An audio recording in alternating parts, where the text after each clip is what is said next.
रहीम अस्सलाम वालेकुम स्टूडेंट, उम्मीद है आप सब खैरियत से होंगे। आज का जो चैप्टर नंबर 6 है हमारे पास, और आज का जो टॉपिक है law of universal of gravitation है। इसमें जो हम डिस्कस करेंगे वो सर आइजैक न्यूटन से डिस्कस करके फिर आगे इस टॉपिक को कंटिन्यू करेंगे। इसके अंदर आता है कि सर आइजैक न्यूटन से मुतालिक 1665 में सर आइजैक न्यूटन जो है अपनी मदर के साथ किसी गार्डन में गए और ट्री के नीचे बैठे। वो ट्री जो था वो एप्पल ट्री था ना, तो अब उसमें से एक एप्पल जो है वो टूट के नीचे की तरफ गिरा। तो उस पर सर आइजैक न्यूटन ने एक जो है कॉन्सेप्ट दिया कि ये जो एप्पल टूटा है ये नीचे की तरफ कैसे आया है। और फिर इसने ये भी देखा कि इसने ये बताया कि जो सन के सराउंडिंग में जितने भी प्लैनेट जो है रिवॉल्व कर रहे हैं, तो अब ये किस वजह से रिवॉल्व कर रहे हैं, कौन सी फोर्स है जो इसको रिवॉल्व करवा रही है। तो ये जो कुछ आइडियाज हैं ये सर आइजैक न्यूटन ने दिए थे, और इसी से मुतालिक ये जो हमारा आज का टॉपिक है। अच्छा, आज का जो टॉपिक है उसमें जो हम डिस्कस करेंगे वो टू ऑब्जेक्ट, कोई से भी टू ऑब्जेक्ट यूनिवर्स में, एनी टू ऑब्जेक्ट वो कहीं पर भी हों तो होगा क्या, वो टू ऑब्जेक्ट यूनिवर्स में वो कहीं भी रखे हुए हों, ये टू ऑब्जेक्ट एक दूसरे के ऊपर फोर्स लगाएंगे, और वो टू ऑब्जेक्ट फिजिकली तौर पर प्रेजेंस भी हो और उन टू ऑब्जेक्ट का मासेस भी हो। तो ये टू ऑब्जेक्ट यूनिवर्स में होंगे तो ये टू ऑब्जेक्ट एक दूसरे के ऊपर क्या लगाएंगे, फोर्स लगाएंगे। इसको हम क्या कहेंगे फोर्स ऑफ ग्रेविटेशन।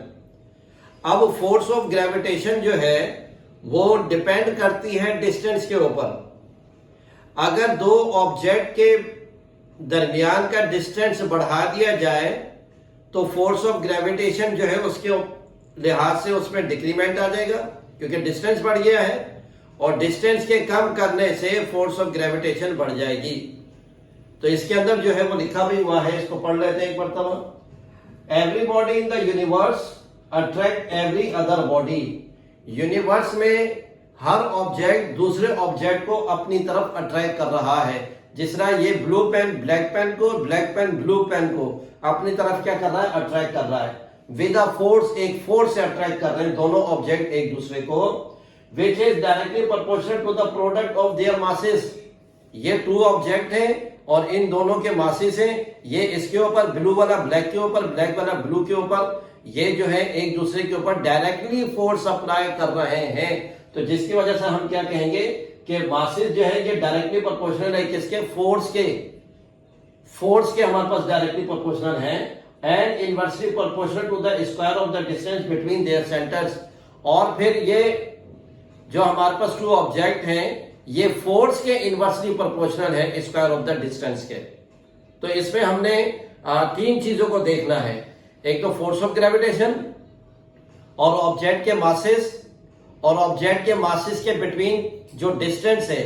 इन तीन चीजों से रिलेटेड हमारे पास ये Newton law of universal gravitation है हमारे पास। इसके कुछ की पॉइंट है। It is always present between every two object because of their masses. ये हमारे पास जो फोर्स है ये टू ऑब्जेक्ट के बिटवीन प्रेजेंट होगी, क्योंकि उन टू ऑब्जेक्ट का मासेस भी होगा, तो हमारे पास ये फोर्स प्रेजेंट होगी। It exist everywhere in the universe. ये जो फोर्स है यूनिवर्स में कहीं भी एग्जिस्ट कर सकती है। फिर इट फॉर्म्स एन एक्शन और रिएक्शन की फॉर्म में ये पाए जाते हैं, यानी कि ये ब्लैक ब्लू पर और ब्लू ब्लैक के ऊपर फोर्स लगाएगा Newton law of universal gravitation के लिहाज से। It is independent of the medium between the object. अब ये कह रहा है कि Newton law of universal gravitation में जो फोर्स होती है और जो टू ऑब्जेक्ट हैं वो कहीं पर भी हो सकते हैं, कि जरूरी नहीं है कि Newton law of universal gravitation की जो फोर्स है वो एप्लीकेबल है सिर्फ रेयर मीडियम में, एयर वाले मीडियम में या डेंसर मीडियम में। नहीं, यूनिवर्स में ऑब्जेक्ट कहीं पर भी हो तो फिर जो है उनमें जो है वो हमारे पास फोर्स अप्लाई हो सकती है। तो ये मीडियम से इंडिपेंडेंट है, तो मीडियम से आजाद है, कहीं भी ऑब्जेक्ट हो तो उसके बिटवीन जो है फोर्स ऑफ ग्रेविटेशन जो है वो हमारे पास अप्लाई होती है।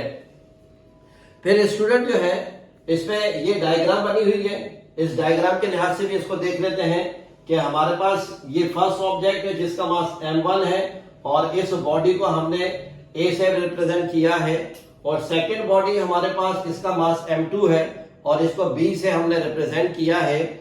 और ये टू फोर्सेस, ये टू ऑब्जेक्ट जो हैं एक दूसरे के ऊपर डायरेक्टली क्या चीज अप्लाई कर रहे हैं, ये फोर्स अप्लाई कर रहे हैं।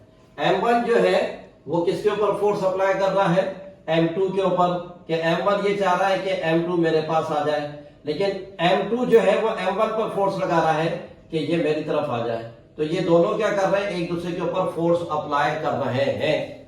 ये दोनों ऑब्जेक्ट और इसके मासेस ये क्या कर रहे हैं, दोनों एक दूसरे के ऊपर फोर्स अप्लाई कर रहे हैं। फिर टू ऑब्जेक्ट का जो सेंटर्स हैं, टू ऑब्जेक्ट के जो सेंटर्स हैं, तो सेंटर से हम डिस्टेंस को मेजर करेंगे और उस डिस्टेंस को हमने किससे डिनोट किया है, r से।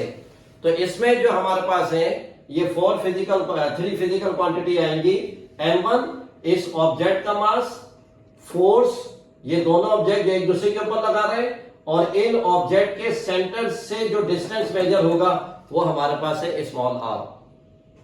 तो ये तो हमारे पास थी स्टूडेंट ये इसकी डायग्राम। फिर आगे लिखा हुआ है is directly proportional to the product of their masses, यानी कि ये मासेस जो है ये फोर्स के डायरेक्टली प्रोपोर्शनल होंगे, और जो है इन दोनों ऑब्जेक्ट के बिटवीन जो डिस्टेंस है वो फोर्स के इनवर्सली प्रोपोर्शनल होगा।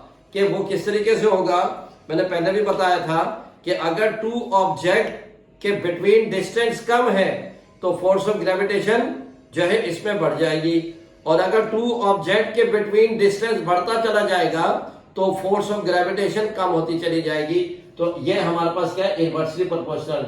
ये डिस्टेंस है r और ये हमारे पास फोर्स है। तो ये हमारे पास इक्वेशन 1 और ये है स्टूडेंट इक्वेशन 2।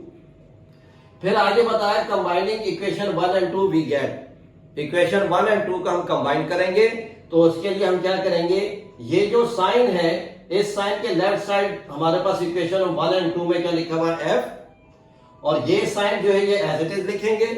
फिर इस साइन के बाद जो लिखा हुआ m1 m2 और 1/r², तो इसको मल्टीप्लाई कर देंगे तो हमारे पास ये इक्वेशन आ जाएगी। अब ये साइन ऑफ प्रोपोर्शनैलिटी है, साइन ऑफ प्रोपोर्शनैलिटी को हटाने से इक्वल टू और कांस्टेंट m1 m2/r² ये सेम आ जाएगा।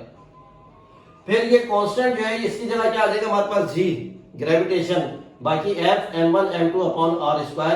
तो स्टूडेंट ये फार्मूला है हमारे पास Newton law of universal gravitation का कि F is equal to G m1 m2/r², ये इसका फार्मूला है। और G इसको हम बाय नेम क्या कहते हैं, ये हमारे पास है यूनिवर्सल ग्रेविटेशनल कांस्टेंट G। ये हमारे पास एमसीक्यूज में भी आ सकता है कि कैपिटल G जो है उसको हम किस नाम से याद रखते हैं, वो हमारे पास क्या है कि यूनिवर्सल ग्रेविटेशनल कांस्टेंट, और इसकी वैल्यू क्या है 6.67 multiply by 10⁻⁻11 newton metre square पर किलोग्राम स्क्वायर। तो ये इसकी वैल्यू है। तो इसके अंदर स्टूडेंट हमने किस चीज को डिस्कस किया है कि पूरी यूनिवर्स में ऑब्जेक्ट कहीं पर भी हो, उन ऑब्जेक्ट के बिटवीन फोर्स होगी, और उस फोर्स को हम क्या कहेंगे, फोर्स ऑफ ग्रेविटेशन। और ये फोर्सेस ऑब्जेक्ट के मासेस के ऊपर डिपेंड करता ही है। तो स्टूडेंट उम्मीद है आज का टॉपिक ये आपको समझ में आया होगा। अस्सलाम वालेकुम।